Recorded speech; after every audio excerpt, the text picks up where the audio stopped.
વિદ્યાર્થી મિત્રો, તમારે જયંત પાઠકનો વગડાનો શ્વાસ એ અભ્યાસક્રમમાં છે. સુરેશ દલાલનું સંપાદન. જયંતભાઈ સુરત નિવાસી, વર્ષો સુધી અથવા કહો આખી જિંદગી જ્યાં સુધી નિવૃત્ત થયા ત્યાં સુધી સુરતની પ્રતિષ્ઠિત MTB આર્ટ્સ કોલેજમાં ગુજરાતીના અધ્યાપક, એક ઉત્તમ કવિ, એટલા જ સારા વિવેચક, ગુજરાતી સાહિત્ય પરિષદના પ્રમુખ પણ રહ્યા, દિલ્હી સાહિત્ય અકાદમીનો પુરસ્કાર પણ એમણે મળેલો. 20/10/1920 એમનો જન્મ અને 1 સપ્ટેમ્બર 2003 દિવસે એમનું મૃત્યુ. હજુ વર્ષ પહેલા જ એમની શતાબ્દી ગઈ.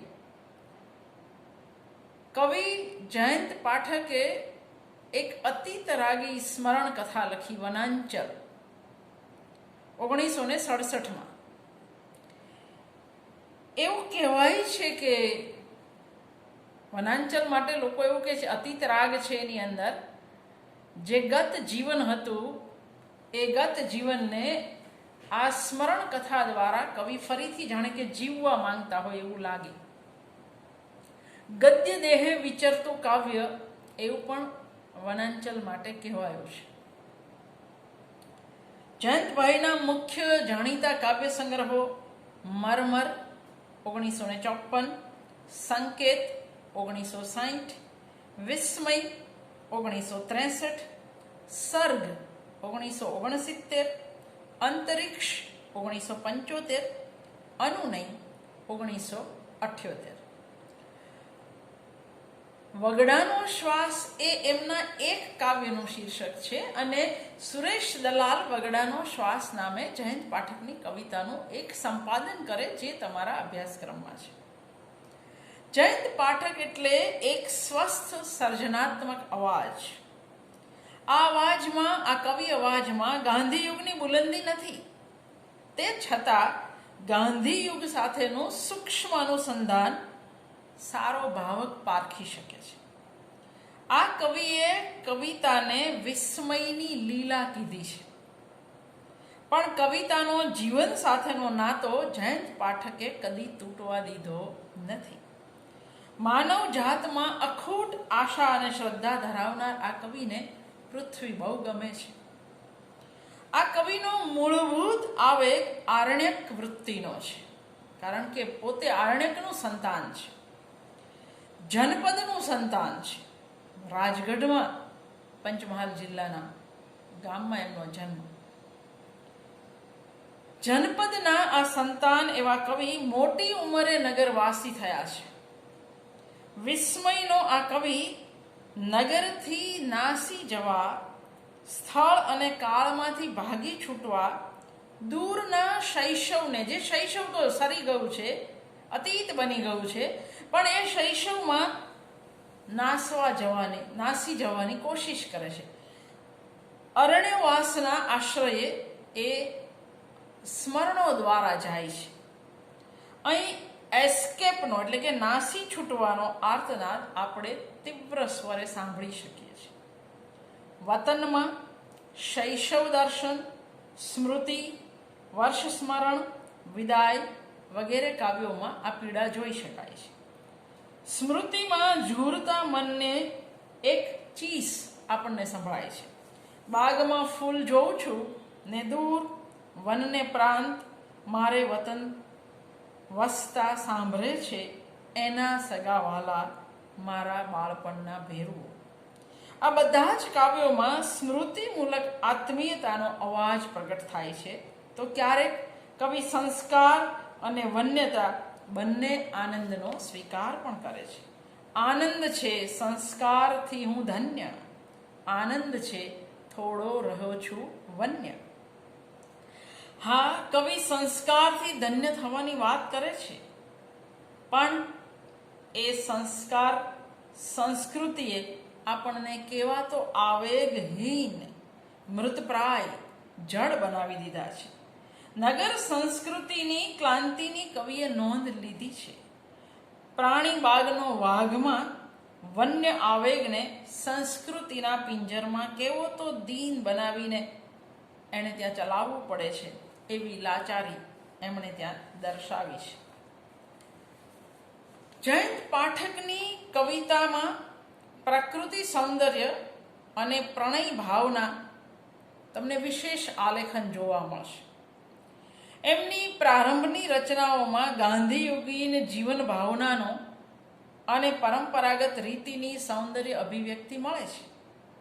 પરંતુ ઉત્તરોત્તર નવતર કવિતાનું વિશેષ પ્રકારનું સૌંદર્ય અભિમુખ વલણ એમનામાં પ્રબળ બનતું જાય છે અને કવિ આધુનિક છંદમુક્ત કવિતાને આરાધવામાં પણ સફળતા મેળવે છે. જોકે એમના સોનેટ અદ્ભુત છે અને એ છંદોબદ્ધ છે, એટલે પણ અછાંદસ પર પણ જયંત પાઠકે સફળતાપૂર્વક હાથ અજમાયો છે. ઋતુની રૂપ રમણા કવિ ચેતનાને વિસ્મિત કરે છે અને રૂપ રસ ગંધ સ્પર્શની તાજગી ભરી પ્રસન્ન સુંદરતા અનુભવ ગોચર બને છે. વિસ્મય અને વિદગ્ધતા, કલ્પનાશીલતા અને સૂક્ષ્મ સંવેદનશીલતાનું સામંજસ્ય સધાય છે અને વાસંતી ફરફર જેવી નખશીખ સુંદર કલાકૃતિ આપણને મળે છે. એમની કવિતામાં ભાત ભાતના વૃક્ષો અને પુષ્પો પોતપોતાની આગવી વ્યક્તિતા સાથે પ્રગટે છે. તમરા, સાપ, સુગરી, ખિસકોલી, સાવજ, રીંછ, પારેવા વગેરેની એક આખી વૈવિધ્યમય ભરચક વન્ય સૃષ્ટિ એમની કવિતામાં આપણી સામે ખડી થાય છે. જાણે કવિ ચેતના પ્રકૃતિના કોઈ પદાર્થને અસ્પૃષ્ટ રાખી જ નથી શકતી. જીવજંતુ, પશુ પંખી, નદી, ઝરણ, સાગર, પુષ્પ, પર્ણ, ઝાડ, પહાડ, ઘાસ, માટી, અંધકાર, ઉજાસ, પ્રકૃતિના જ અંગરૂપ આદિવાસી અને શૈશવ સુદ્ધા એમની કવિતામાં એક વિશિષ્ટ સૌંદર્ય અનુભવ લેખે પ્રગટ થાય છે. કવિ પોતે આ પ્રકૃતિનું જાણે કે અભિન્ન અંગ હોય એવું લાગે. નગર સંસ્કૃતિ પણ કુદરત પાસે પહોંચવામાં અવરોધરૂપ બનવાને બદલે એમને અનુકૂળ થઈ જાય છે. કવિ બાથરૂમના શાવરમાંથી વરસતા ફોરાના સ્પર્શે શરીરમાંથી જંગલ ઉગી નીકળતા અનુભવે છે. શહેરના મકાનો ટેકરીઓ થઈ પગમાં અટવાય છે અને શેરીઓમાં સળવળતા સાપ ચકલામાં ગૂંચળું વળીને બાસી જાય છે. આંગણાનો છોડ વગડો થઈને ઘેરવા લાગે છે એમને શમણામાં. કવિ જે સૃષ્ટિને ઝંખે છે એમાં ક્યાંય વિસંવાદનું નામું નિશાન નથી. નરી સુંદરતા અને સહજ એવું માધુર્ય છે. મુક્તતા અને એકત્વ છે. જીવનનું એક સહજ રૂપ એમની કવિતામાં પ્રગટે છે. કવિ મન સતત એ મેળવવાનું મુક્ત કુદરતી જીવન ઝંખે છે. એ જ એમનું સ્વર્ગ છે.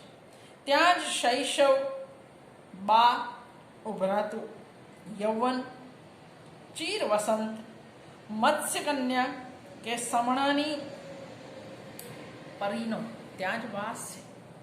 કવિના લોહીમાં આ સૃષ્ટિનું દુર્દમ્ય ખેંચાણ છે. એથી કવિચિત્ત વાસ્તવ જીવનમાંથી નીકળી વારંવાર ત્યાં શૈશવમાં પહોંચી જાય છે. દૂર દૂરના ભૂતકાળમાં પોતાના ઓરિજિન જ્યાંથી પોતે આવ્યા એ અસલ ઘરમાં અસલ સ્વરૂપે પ્રગટવા એ ઝંખે છે. આદિમતાની અનુભૂતિ ઈચ્છે છે. અલગતાની ઊંડી વેદના, તીવ્ર ઝંખના ઝુરાપો, આપણે જેને નોસ્ટાલ્જિયા એટલે અતીત રાગ કહીએ છીએ, એ એમની કવિતાનો પ્રધાન સૂર બની જાય છે. આ અતીત ઝંખના એમની કવિતાનો મુખ્ય સૂર છે. વનાંચલમાં પણ એ જ છે. એમાં વતન અને શૈશવની રચનાઓને આપણે મુખ્ય ગણી શકીએ. વાસ્તવ જીવનની વિષમતાઓથી ત્રાસી જઈને ક્યાંક વનમાં, વતનમાં, શૈશવમાં કે આદિમતામાં ભાગી છૂટવાની વૃત્તિ આ કૃતિઓમાં તમને વનાંચલની અંદર આ કેટલી બધી કવિતાઓ એવી છે જે વનાંચલની સાથે બિલકુલ મેળ બેસતી હોય એવી. સહજ પ્રકૃતિગત આકર્ષણથી કવિ પાછળ પગલે ખેંચાય છે અને એથી વાસ્તવ જીવનના અનેક સાહચર્યો એમની સ્મૃતિ મંજૂષા ખોલી આપે છે અને વન કે વતન ભણી એ ચાલી નીકળે છે, પણ સ્મૃતિ રૂપે. વર્ષા ભીના દિવસે મન વાદળ સંગે વતનના પંથે પહોંચવા માટે મથે છે અને માટીના ઘરના નીચા નેવાથી નીતરતી જલધારા, ઝીલતી નાની હથેળીઓ, કોયલ ટહુકો, સાગ અને વાંસ, પોતાની બાલિકા સહિયર જેવી નાનકડી નદી, ઘાસ પથારી, ડુંગરમાળાના ખેંચાણે ઊંડી વિરહ વેદના અનુભવે છે. નગરના સ્વચ્છ તૃણહીન માર્ગ પર ગાય ભાંભરે છે અને વાસ્તવનું જે કવચ છે એ તૂટે છે. આ કવચ સ્થૂળ છે. હકીકત ઊંચકાઈને દીવા સ્વપ્ન રચે છે. સ્વપ્ન સૃષ્ટિના દ્વાર ઉઘડી જાય છે. મને સાંભળે મારા ઘરની કોડ, દૂધની સોડમ, માની સોડ, તાંસળી તગતગતી તરબોળ, ફીણ ફોદાળી દાંત વગરની દાદાની આંગળીઓ. સંવેદનની તાજગી અને વ્યંજકતા, એમાંથી ટપકતી કરુણ મધુર વેદના આપણને સ્પર્શી જાય છે. જાણે દૃષ્ટિમાં, હૃદયમાં શિશુ આવીને બેસી જાય છે ને બધું શિશુ આંખે, શિશુ સંવેદને જ જોવાય અને અનુભવાય છે. શિશુ આંખે આખો વગડો જીવતો થાય છે. એક તાજું ફીણ ફોદાળું કલ્પન આપણા હાથમાં આવે છે. સૂરજિયું માખણ ખાતો શો વગડો લચલચ બોલે. વયનું વસ્ત્ર નડી રહ્યું છે. વતનનું પેલું વાત્સલ્ય પામવા હવે બાળક બની શકાતું નથી. એનો ઘેરો વિષાદ આ કવિ પ્રૌઢ વયે અનુભવે છે. વગડાનો શ્વાસ લઈને જીવતા કવિનો ભાવપિંડ વનાંચલથી બંધાયેલો છે. 12 વર્ષને અંતે નવું નામાભિધાન પામેલા પોતાના વતન ગામમાં પ્રવેશતા એવો વગડાને પાછા પગલે દોડતો જુએ છે. વગડાનો શ્વાસ લઈને જીવતા કવિનો સમસ્ત ભાવપિંડ વનાંચલથી જ બંધાયેલો છે. સમણાની સૃષ્ટિ બની ગયેલા સોનાના નળિયા અને રૂપાની વળીઓવાળા વતન ઘર સાથેનો નાળનો સંબંધ દુર્દમ્ય ખેંચાણનો અનુભવ આપે છે. પરંતુ સમયનો સાવરણો ફરી ચૂક્યો છે અને એ એક વારનું ઘર હવે ઉજળી ગયું છે. દિવાલોમાં દટાઈ ગયેલી પોપડે ઉખડતી દાદાની વાતોની જેમ પોતે પણ પોપડે ઉખડી રહ્યો છે. એની દુસહ વેદના અને ઝુરાપો છે. હવે કશું જ રહ્યું નથી. બા નહીં, શૈશવ નહીં, વતન સાથે જડાયેલી સૃષ્ટિ પણ નહીં. એટલે એક સોંસરવો પ્રશ્ન ઉગે છે, ક્યાં છે મારું ટેકરીઓનું ગામ? ગામનું ઘર, ઘરની કોડ, કોડમાં અંધારાની કાળી ગાયને દોતી મારી બા ક્યાં છે? આ પ્રશ્નમાં કવિનો ઝુરાપો જાણે કે તાર સપ્તકમાં પહોંચી જતો હોય એવું લાગે. શૈશવ તૃષ્ણાનું કવિનું ભાવ જગત સાચે જ મારા રોમ રોમથી શૈશવની દુધિયા વાસ છૂટે ની પ્રતીતિ કરાવે છે. ચંદ્રને વગડાવ ફૂલ તરીકે જોતા, જાંબુડાના ઝાડ પર લટકતા લીલા સૂરજને શોધતા, આદિવાસી બાળકની જેમ આઘેના જીવન સાથે જોડી આપતા શૈશવને પામવાની કવિને તીવ્ર ઉત્કંઠા છે. કૂવાના અંધકારની બખોલ બેઠા કબૂતરાની ભોળી લાલ આંખમાં રમતું અમને શૈશવ લાવી આપો. આદિમતાને, અસલિયતને પામવાની તાલાવેલીમાં કવિ સ્મૃતિમાં ઊંડે ઉતરતા રહે છે અને આદિમ અનુભૂતિને પણ કોઈ આધ્યાત્મિક અનુભવની જેમ માણે છે. ખુમારીથી કહે છે, મારામાં ફૂલ્યો ને ફાલ્યો અંધકારનો આદિમ વગડો, વ્યોમ ભૌમ વ્યાપીને ઉર્ધ્વ દશાંગુલ ખડો. એક નગરમાં ગીર જંગલ, ભરતી, રીંછ, ખીણ અને ખડક જેવી અનેક રચનાઓ આદિમ અનુભૂતિને અને વાતાવરણને પ્રગટાવે છે. એમની કવિતા સ્મરણો અને સ્વપ્નોની લીલા યાત્રા છે. આમાં ખીણ મારી શમણાની આદિ સેજ તરીકે પમાય છે. રીંછની જેમ ઝીણા ઝીણા ઘાસમાં ગોટીંબડા ખાવાની વૃત્તિ જાગે છે. ધરતીના ઢેફામાં માટીની ભીની ગંધ સોડાય છે. આદિમતાનું આ આકર્ષણ અનુભૂતિની સચ્ચાઈ રૂપે પ્રગટ્યું છે, તેથી એ વધારે આનંદ આપે છે. અસલિયતની આવી યાત્રા કવિ તાજગી ભર્યા ચિત્રો, કલ્પનો અને પ્રતીકોને આધારે કરાવે છે, તેથી વધારે પ્રતીતિકર નીવડે છે. વર્ણનો, વિગતો, ચિત્રોના સુસંવાદી સંયોજન દ્વારા ઉપસ્થિત વિશિષ્ટ અનુભવ જગત કવિની અનેક કૃતિઓમાં જોવા મળે છે. પીંછીના લસરકા માત્રથી ચિત્રકલ્પન આખું આપણી સામે, આંખ સામે ખડું કરવાની એમની પાસે તાકાત છે. ટેકરીનો નંદી નાય, લાંબી જીભે નસકોરા ચાટે. સૂક્ષ્મ સંવેદનશીલતા, સામાન્યને અસામાન્યમાં રૂપાંતરિત કરતી તેજસ્વી કલ્પના પ્રતિભા, ભાષા, સ્વર વ્યંજન સંકલના અને લય પાસે કામ લેવાની એમની જે અદ્ભુત આવડત, લાઘવ વ્યંજકતા જયંત પાઠકની કૃતિઓને ચિરંજીવતા બક્ષે છે. અસલિયતને પામવાની ઝંખનામાંથી આદિમતાની અનુભૂતિ માટેની એમની મથામણ આરંભાય છે. આ કવિને અતીતનું અનહદ આકર્ષણ છે, તેથી જ એમની કવિતાઓમાં ભાવિ આશાઓ, આકાંક્ષાઓ, સપનાઓના ચિત્રો તમને નહીં મળે. એ સતત સ્મૃતિમાં ઊંડે ને ઊંડે ઉતરતા જાય છે. સમણામાં પણ એમની ગતિ અસલિયતને પામવા તરફની રહે છે. હું અર્ધો જીવું છું સ્મરણમહી, અર્ધો સપનમાં. એ આ અર્થમાં સાચું છે. કવિની આ અનુભૂતિ નિર્બંધ અને સાચુકલી છે. બહુ દિન પછી ઘેર વનમાં આવતા અસલિયતનો આસવ ઢીંચી એવો તાળોમાં ડોલે છે, ત્યારે આપણને એની પ્રતીતિ થાય છે કે આ આદિમ અનુભૂતિ, જેને આપણે પ્રિમિટિવ એક્સપિરિયન્સ કહીએ છીએ, એને આલેખતા એમની સુકુમાર બાનીમાં એક પ્રકારનું બળ આપોઆપ પ્રગટ થાય છે. જો સ્તનોશી ઘાટીલી અહીં તહીં ફૂટી ટેકરી પરે, તૃણોના રોમાંચે તરવરતી મારા કર ફરે. સુવાળીને લીસી દૂત ઝરણ જંગા, લીલી લયે ખીણોમાં ઊંડેરી ઉતરું રતિના ગુઢ નીલયે. અહીં છપ્પર ભીત વિહોણા પુરાણા વનઘરમાં સૂર્યને અંધકાર સાથે સંભોગ કરતો બતાવી અસલિયત ભર્યા જીવન સત્વનું આકંઠ પાન કરવાની આદિમ મનોવૃત્તિને કવિએ અત્યંત સુરેખપણે સોનેટ રૂપે કંડારી છે. અંધકારનું આદિમ વન આત્માનું અસલ વતન છે. એમાંથી બહાર આવતા હવે પોતાને એ નવા જ રૂપે અનુભવી શકે છે.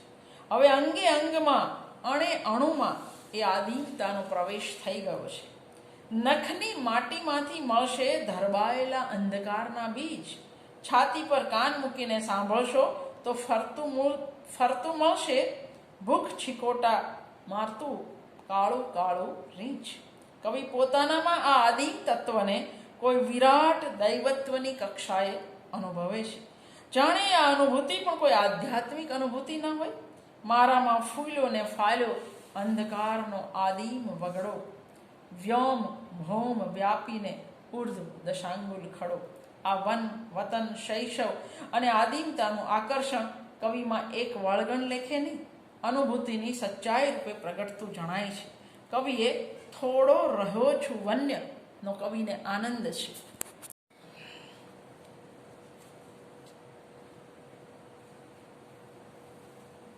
ક્યાં છે મારું ટેકરીઓનું ગામ, ગામનું ઘર, ઘરની કોડ, કોઢમાં અંધારાની કાળી ગાયને દોડતી મારી બા ક્યાં છે? આમ કઈ બાળપણને કહેણ મોકલતા કવિને પરી, રાક્ષસ, બાબરા, ભૂત જેવા બાળપણના અભિન્ન અંશોને ફરીથી મળવું છે. મારે એમને બધાને મળવું છે, પણ કદાચ હવે તો બીજા અવતારમાં. આ વાસ્તવિકતા છે. વીતેલો સમય પાછો આવતો નથી, એ સ્વીકાર છે. આદિવાસી કન્યાના જીથરિયા વાળ વચ્ચેની સેંથી જેવી વાંકી ચૂકી વનવગડાની કેડીઓ અને નાનકડી નદીની પવન સુવાળી ઓઢણી દૂર દૂરથી સ્પર્શી જાય છે. પોતાની આસપાસ અડાબીડ જંગલ ઉગી જાય એવી એમને ઈચ્છા થાય છે. આ અતીત રાગી ઝંખના છેવટે એમનામાં સંસ્કૃતિમાંથી આદિમતા ભણી જવાના મનોરથ જગાડે છે. વનાંચલના આ કવિ અતીત રાગને આલેખતી કવિતાઓમાં વતન વિચ્છેદને વાચા આપે છે. ભૂતકાળને વાગોળતા રહેવામાં આ કવિને વધારે આનંદ આવે છે. જાણે કે કવિ ગઈકાલને ફરી એકવાર જીવવા માંગે છે. કવિ બહુભૂતિએ રામના મોઢે કેવડાયું છે, તે હીનો દિવસ ગતા. એ દિવસ, એ સમય હવે લુપ્ત થઈ ગયો છે. અંગ્રેજ નિબંધકાર લેમ્બની એક કવિતા છે, ધ ઓલ્ડ ફેમિલિયર ફેસીસ.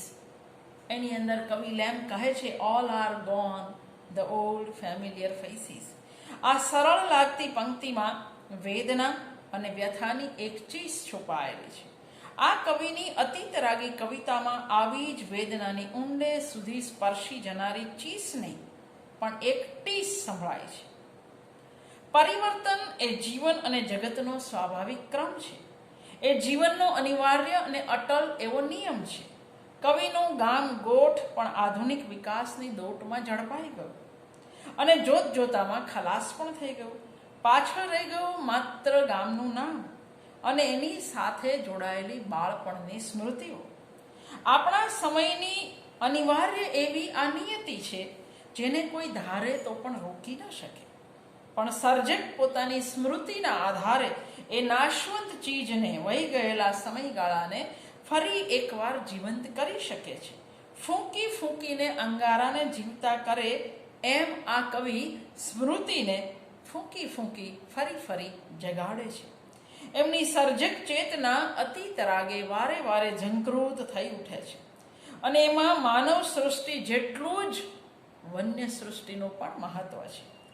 એ કરડ નદી હોય, ગોઠ કે ઘોઘંબો ગામ હોય, મોરવડીઓ કે કાનપુરીઓ જેવા ડુંગર, તલાવડી, વૃક્ષો, વેલીઓ, પ્રાણીઓ, પક્ષીઓ, ફૂલો, બધા જ.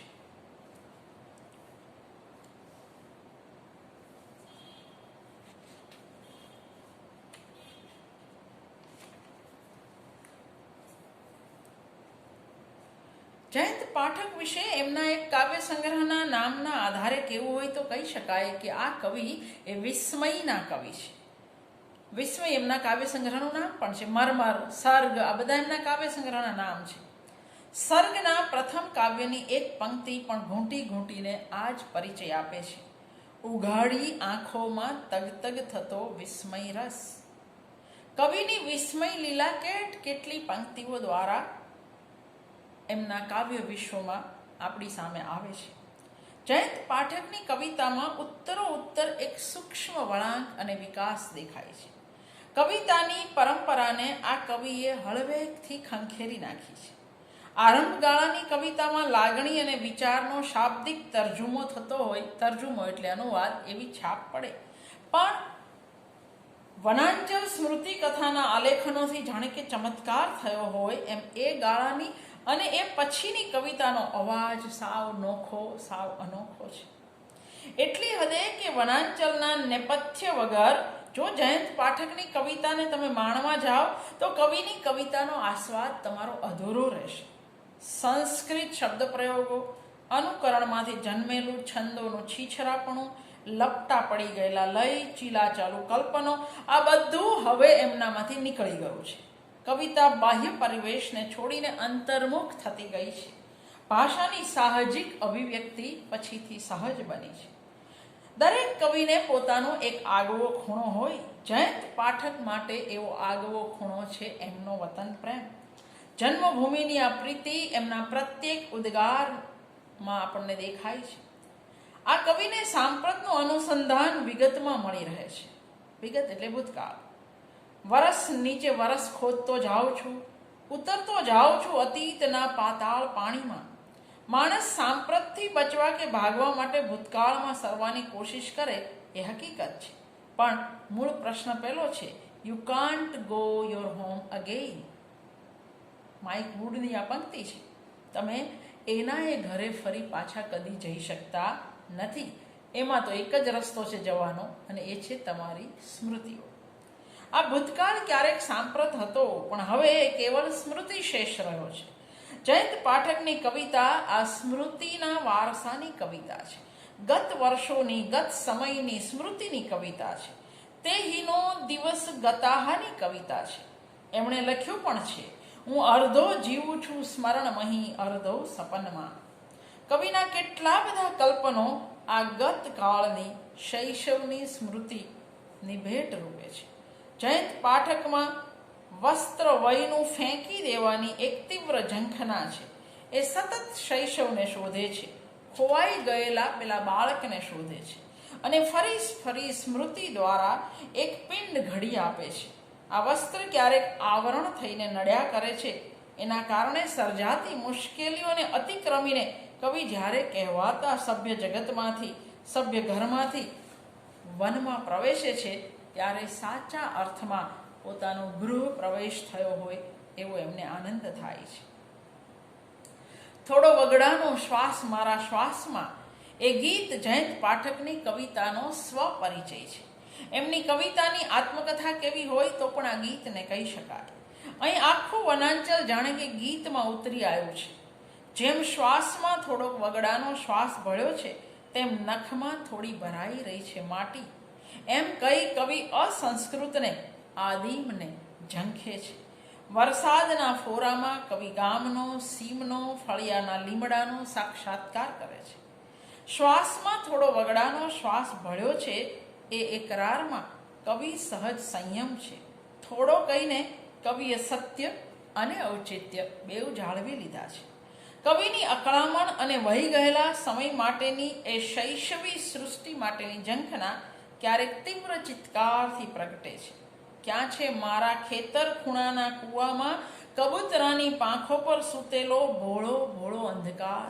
ક્યાં છે મારું ટેકરીઓનું ગામ, ગામનું ઘર, ઘરની કોડ, કોડમાં અંધારાની કાળી ગાયને દોતી મારી બા ક્યાં છે?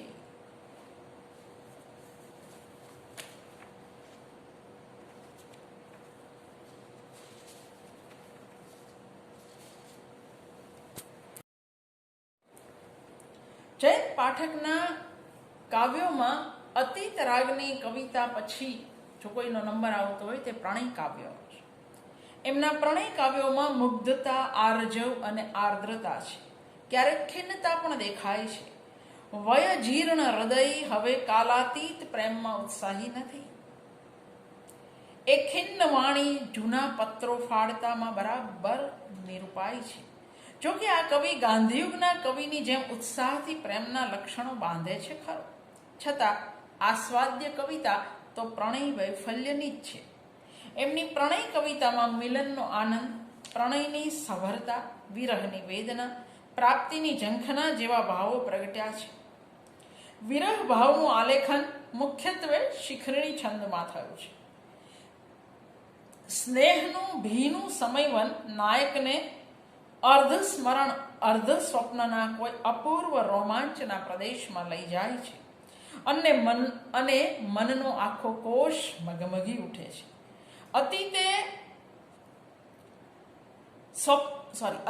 સ્વપ્નલોકની પરીના સાનિધ્યમાં એમના સપનો મૂકી દે છે. કવિને એનું પેલા વન અને વતન જેટલું જ તીવ્ર ખેંચાણ છે. એને અસલ વતનની નિવાસીની છે ને આ પરી પણ.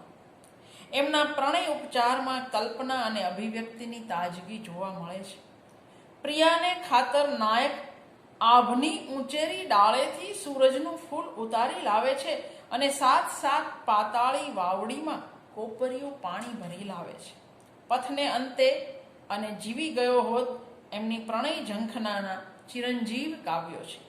કવિનો પ્રણય ભાવ પ્રગાઢ ખરો, પરંતુ એનું સ્વરૂપ ઉગ્ર નહીં, સુકોમળ, નમણું, મુલાયમ. એના અનુનય, વિનય, માવજત, કલ્પના જગતમાંથી ખેંચાય આવતા સાદૃશ્યો, લય, લઢણ અને ભાષાભંગી, આ તમામમાં કુમાશની પ્રતીતિ મળે, પરંતુ એમની સભરતામાં કોઈ કમી નથી.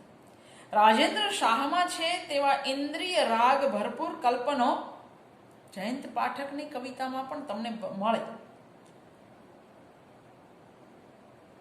રચનાના સૌષ્ઠવ અને ભાવ અભિવ્યક્તિની સરળ વેધકતાની દૃષ્ટિએ જીવી ગયો હોત એક સમર્થ કૃતિ છે.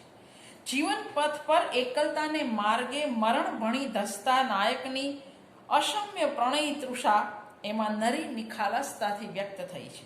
મુખ પર ઢંકાયેલી મૃત્યુની ચાદરને સહેજ આઘી કરીને તમે માત્ર કેમ છો એટલું જ પૂછ્યું હોત તો હું જીવી ગયો હોત. પ્રણયના કેવળ એક શબ્દની સંજીવનીનો કેવો મહિમા થયો છે. મિલનના આનંદ અને પ્રણયની પરિતૃપ્તિ વેળા ચંદ્ર જે ચડતો નભે તે હવે મારા ખભે જેવા તરંગોમાં રાચતા એ રસિક પ્રેમી છે. રાજેન્દ્ર શાહમાં છે તેવા ઇન્દ્રિય રાગ ભરપૂર કલ્પનો જયંત પાઠકની પ્રણય કવિતામાં પણ. જયંતભાઈના વતનથી વિદાય થતા કાવ્યને વિષ્ણુ પ્રસાદ ત્રિવેદીએ વેદનાનું મોતી ગણાવ્યું છે. વતનની આરત અને તે અંગે વગડાના વૈચિત્રમય વૈભવની સ્મૃતિ આમ પણ જયંતભાઈનો સહજ કવિતા વિષય છે. એટલે જ આરત અને કૌતુકના કાવ્યો એમના ઉત્તમ કાવ્યોમાં ગણાયા છે. વતન અને વગડાની આરત અને ભાવનાવાળું અછાંદસ આકર્ષક કાવ્ય એક વારનું ઘરમાં, જ્યાં ભોળું ભોળું બાળપણ ભોળા જન વચ્ચે ગાળેલું એ જૂનું ઘર પોતાના બાંધવને બનાવે છે. ઘરની વર્તમાન અવસ્થાના સંવેદનથી ભૂતકાળના એને અનુરૂપ સંવેદનો તાજા થાય છે અને વર્તમાન અને ભૂતકાળ કવિચિત્તમાં સંપૃક્ત થાય છે. ભૂત અને વર્તમાનને જાણે એક સાથે જોઈ પ્રકાશ અને અંધારાનો વિરોધ કવિએ પ્રત્યક્ષ કરાયો છે. ભાઈ, આ આપણું એક વારનું ઘર, શી એની દશા. આ આપણું એક વારનું ઘર. દિવાળીના કોડિયા મૂકતા હતા તે આ કાળા કાળા ગોખલા. જ્યાં ઉત્સવનો પ્રકાશ હતો ત્યાં આજે કાળો અંધકાર છે. પછી તો વાતચીતનું ગદ્ય જાણે કે આપણી પગલીઓ અહીં તહીં રજળે છે. ઓટલાની ઉખડેલી ઓકળીઓમાં ઊભી ઊભી મૂંગી મૂંગી સળે છે. ઓસરીની ગાતી થાંભલીઓ આપણી હથેળીની રાતી થાંભલીઓ, હથેળીઓથી રાતી થાંભલીઓ. એ મૂક્યું વન, એ મૂક્યા જન. આ યોગ્ય કરું છું કે અયોગ્ય? અહીં ક્યારેય પાછું અવાશે કે નહીં અવાય? આ પ્રશ્નો તો છે જ.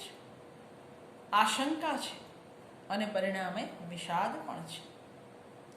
વેચાઈ ગયેલું ઢોર જે મૂળ કોઢાર અને ધણ માટે તલખે છે, તેમ હું મારો મૂળ વાસ, ઘર અને કુટુંબ માટે તલસું છું. કોઠાર દર્શનીય નથી, એમાં નગર જીવનનો જળકાટ નથી. ગામનું ઘર પણ સાવ સામાન્ય, ઓછી સગવડ અને વધુ અગવડવાળું હોય પણ તોય એ જ પ્રિય છે. વતન છોડવાની વેદના તીવ્ર બને છે. જવાનું આગળ છે પણ પગ પાછા વળે છે. આંખો ભરાઈ આવે છે. કાંટાળી કેડીઓ અવરોધ કરે છે અને દૂરની નદીની વેળુમાં ઘર બાંધવાની રમતમાં ઝૂલે છે.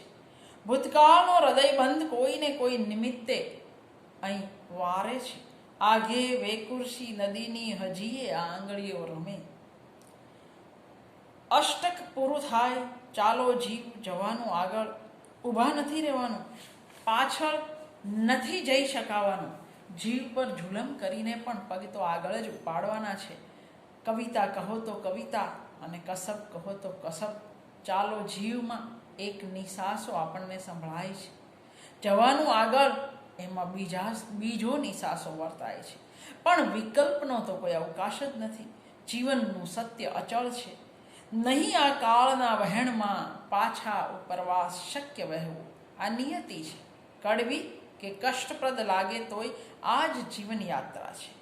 આંસુ ભરી આંખે માર્ગ નહીં દેખાય તો આંસુ લૂછી અને રસ્તો કાપો. જેવું હોય તેવું પણ ભેટવું તો તમારે ભાવીને જ પડવાનું. ભૂતકાળની આ ઝંખના, અતીતના આ સ્મરણો, સ્મૃતિશેષ લાગણીઓ, આ બધો બહાર વેંઢારવાનો અર્થ શું? ભાર ભૂતકાળનો, ભાર ભૂત જેવો કેવળ માયાવી, કેવળ મૃગજળ, એ વેઠથી કશી કમાણી નથી તો હળવાથી આગળ કા ન જવું? વતન મમતાનો છેલ્લો તાર પણ તોડીને જવું. ચિર પ્રસ્થાનના અંતિમ નિશ્ચય છતાં હૃદયમાં એક છેલ્લું હૃદય ભેદક ડુસકું આવી જાય છે. આઘે ખેતર જો બે કર કરી ઊંચા મને વારતી, એ મારી ભ્રમણા વિશાળ શિશુને બોલાવતી બા હતી. કશોક ભણકાર થયો, કશોક સાદ સંભળાયો. આ કોનો સાદ? પેલા પાંદડાનો, ઝરણાનો, વતનનો કે સ્વજનનો? ના, આ તો બાનો સાદ. એ જ હાંક મારે છે. એ બા સદાય બોલાવતી રહેવાની. એ બાળપણ, એ ઘર, એ વન, એ જન સદાય બોલાવતા રહેવાના. એમના આ કાવ્યનું અનુસંધાન તમે વર્ષો પછી વતનમાં સાથે પણ જોઈ શકો. તો જયંત પાઠકના વગડાના શ્વાસમાં મૂળ ભાવ, અતિતરાગ, પ્રણય ભાવ અને અમુક અંશે અધ્યાત્મરંગી કવિતાઓ પણ એમનામાં મળે. Thank you.